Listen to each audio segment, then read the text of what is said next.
You want me to say on television that I support 3 and 4-year-olds with firearms? Is that what you're asking me to do? Yes. You can do Typically, one members of Congress don't just hear a story about a program and then indicate whether they support it or not. I support the kindergarten program. We in America would be wise to implement it too. Rocket Ship RPG will take you to the moon. Or rather, the bad guys are going to the moon if they attack your school with a truck full of big, scary fireworks. A 3-year-old cannot defend itself from an assault rifle by throwing a Hello Kitty pencil case at it. His lunchbox and push it into his tummy like this. Just remember to point Puppy Pistol's mouth right at the middle of the bad man.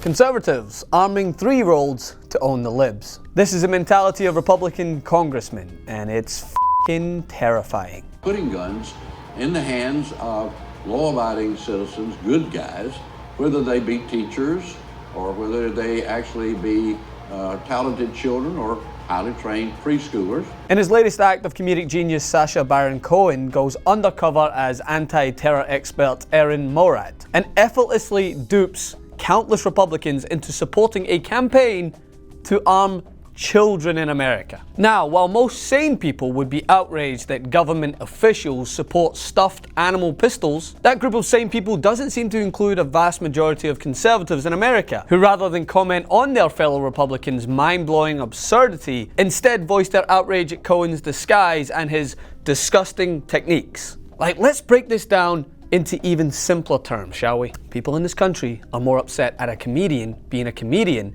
than they are at a congressman saying they want to put grenades in lunchboxes. What's next? Will conservatives be more outraged at a comedian making fun of Sarah Huckabee Sanders' eyeliner than the actual president, who disparages women on a daily basis? Wait, yeah. I mean, what's next? Will they be more outraged at a black man peacefully kneeling in protest than a group of armed white vigilantes who engaged the FBI in a 30-day stand? Oh, wait. You get the picture. One of these endorsing kinder grenaders was former Republican Congressman Joe Walsh, who you may know is the guy who hates Muslims as much as he hates paying child support. Well, unsurprisingly, he fell hook, line, and sinker to the point where he's showing gleefully endorsing the made-up program. Specially selected children from 12 to 4 years old to pistols. Only to blame his willful endorsement on his love for Israel. But this is what conservatives are doing in response to being exposed like this. Blaming Cohen's methods in order to deflect from the terrifying reality that Republicans know no boundaries when it comes to protecting the toxic gun culture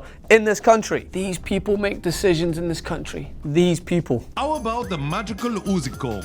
Well, this is one for the girls. It's a lovely little unicorn that you can play with. Nobody forced them to say these things. Cohen did nothing but shine a magnificent light on the GOP's mentality and how they'd rather see toddlers with AR-15s than discuss reasonable gun control measures. Because in doing that, it may poke a hole in their NRA-filled pockets. So to conclude, if you're more concerned with Sarah Palin, the person who claimed that her proximity to Russia meant she could keep a closer eye on Putin, being duped, than the fact that countless decision makers in this country were happy to endorse arming toddlers, then you are quite clearly part of the problem and need to take a long, hard look in the mirror.